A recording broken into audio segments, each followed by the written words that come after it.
Ito na nga pala yung part 2 ng aking vlog. Lumaktaw muna kasi tayo ng part 3 kasi medyo mahaba yung video ko. Bumili kami ng pagkain. Tara guys, punta na tayo doon. Mababa na tayo guys.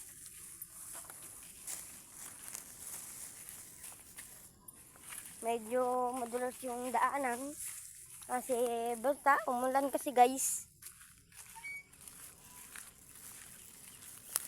Dahan-dahan lang tayo.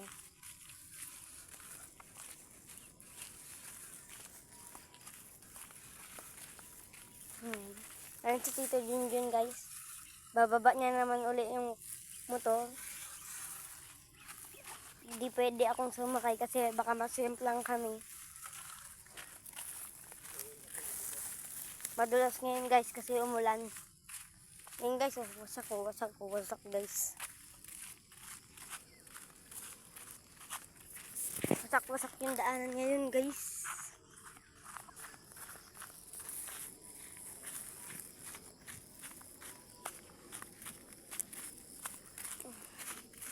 So guys, wala pa nga nagtatrabaho dito guys. Wala pa rin. Kasi anong oras pa lang. Anong sabi nila to kagahapon? Na alas 3 na. To. Sinabihan mo sila alas 3 na? Sinabihan mo?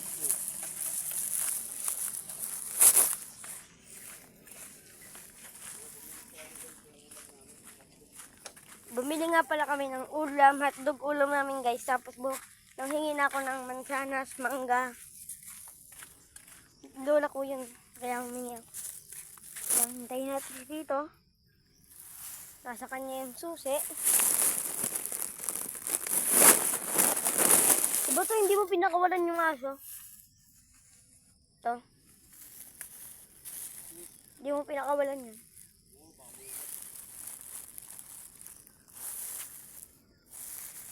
Kati. Ayan guys. Kati oh. Ang ganda ko ng ano.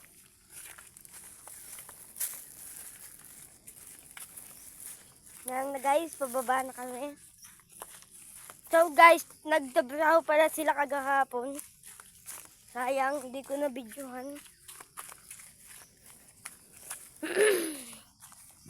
Kung mamaya guys, gagawin ko yung part 4. Kung mamaya gagawin ko yung part 4, bibidyoan ko sila.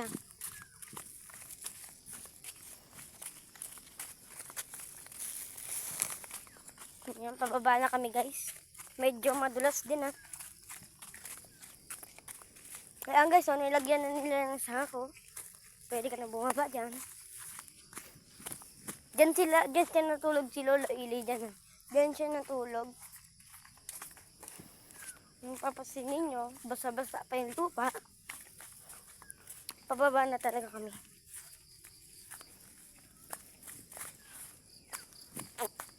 Yan, malapit na tayo guys. Mga 7 minutes lang tayo guys. Ha? Hindi kinaya ng storage. Nandito na naman pala tayo. Sa pinakita ko sa inyo. Ayan.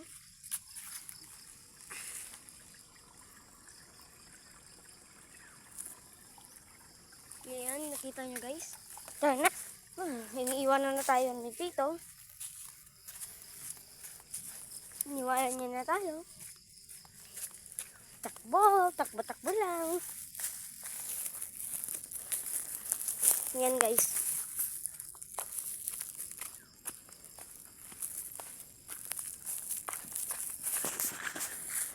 Hindi ka na mahulog yung cellphone. Nakaakyat na siya sa hagdanan. Ako lang, dito ba lang tayo?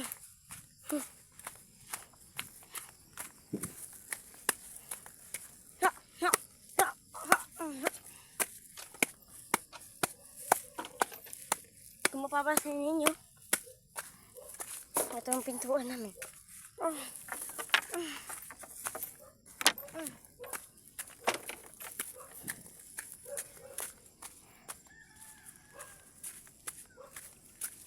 Ayan guys.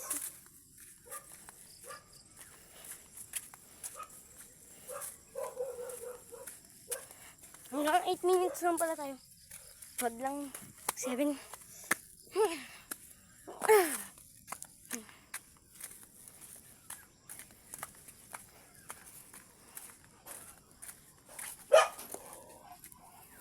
Ayan guys. Dito tayo.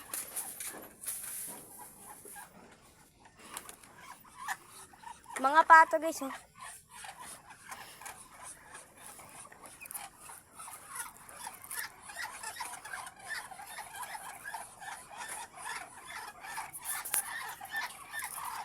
Ang ingay ng mga pato guys.